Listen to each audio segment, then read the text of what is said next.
નીટની પરીક્ષાનું paper leak મામલે વલસાડ જિલ્લા કોંગ્રેસ કાર્યાલય ખાતે જિલ્લા કોંગ્રેસ અને યુથ કોંગ્રેસના કાર્યકરોએ નોટ ઉડાવી વિરોધ નોંધાવ્યો।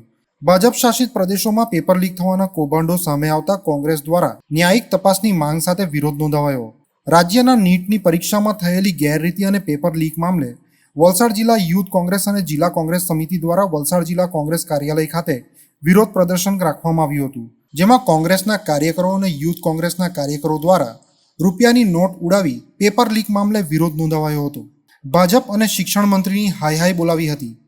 નીટ જેવી સ્પર્ધાત્મક પરીક્ષા આપનાર 26 લાખથી વધુ વિદ્યાર્થીઓનું ભવિષ્ય અંધકાર બની ગયું હોવાનું જણાવી રૂપિયાની નોટ ઉડાવી વિરોધ નોંધાવાયો હતો।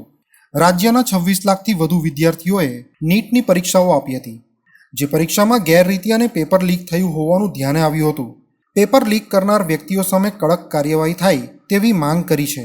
સાથે વલસાડ જિલ્લા કોંગ્રેસ સમિતિ અને યુથ કોંગ્રેસના કાર્યકરોએ વલસાડ જિલ્લા કોંગ્રેસ કાર્યાલય ખાતે એક વિરોધ પ્રદર્શનનો કાર્યક્રમ રાખવામાં આવ્યો હતો, જેમાં મોટી સંખ્યામાં વલસાડ જિલ્લા કોંગ્રેસ સમિતિના કાર્યકરો અને યુથ કોંગ્રેસના કાર્યકરો અને અગ્રણીઓ ઉપસ્થિત રહ્યા હતા। વલસાડ જિલ્લા કોંગ્રેસ સમિતિ દ્વારા ભાજપ પ્રેરિત રાજ્ય સરકાર ધરાવતા રાજ્યોમાં મોટા પાયે ભ્રષ્ટાચાર આચરવામાં આવતો હોવાના આક્ષેપ કરવામાં આવ્યા હતા।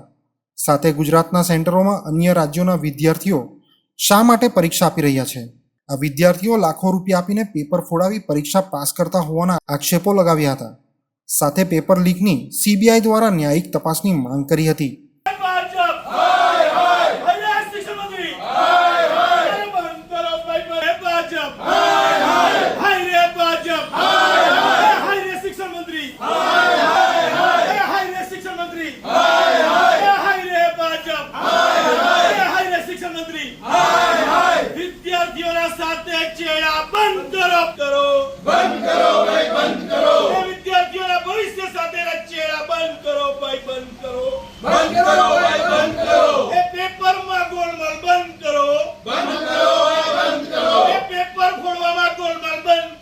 રોજ સમગ્ર દેશમાં જે નીટની એક્ઝામમાં ગોબાચારી થઈ એના વિરોધમાં વલસાડ કોંગ્રેસ અને યુથ કોંગ્રેસ દ્વારા એક પ્રોગ્રામ કરવામાં આવ્યો।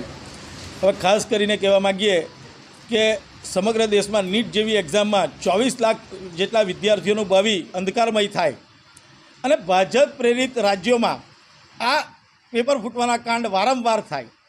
હવે તમે જોઈ શકો છો ગોધરા જેવા સેન્ટરમાં કર્ણાટકનો વિદ્યાર્થી, બિહારનો વિદ્યાર્થી, રાજસ્થાનનો વિદ્યાર્થી અને ઝારખંડનો વિદ્યાર્થી એક્ઝામ આપવામાં આવે, એક્ઝામ ત્યાં આપવામાં આવે તો શા માટે?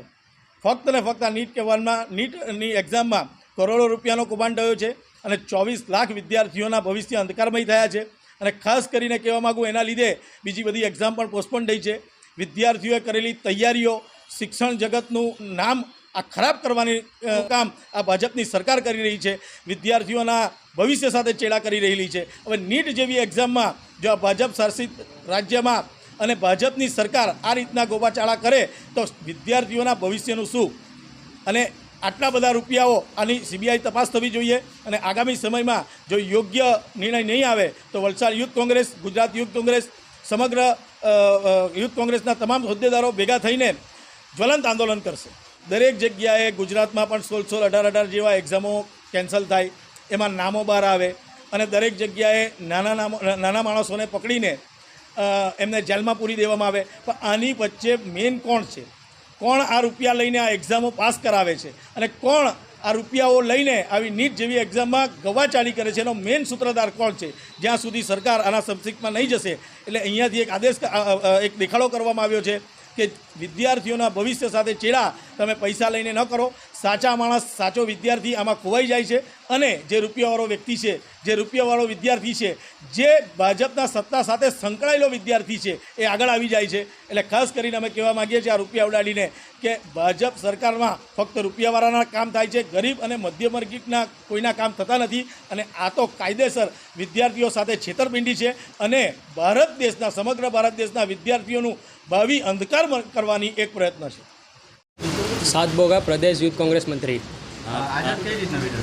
જે સમગ્ર દેશમાં નીટનું પરીક્ષામાં જે ગોબાચારી થઈ છે, જે ધાંધલી થઈ છે, એના વિરોધમાં જે પૈસા લઈને સ્ટુડન્ટોને રેન્ક આપવામાં આવ્યા છે, એ પેપર લીક કરવા આવ્યું છે, એના વિરોધમાં અમે આજે પૈસા ઉડાવીને વિરોધ પ્રદર્શન દર્જ કરવામાં આવ્યો।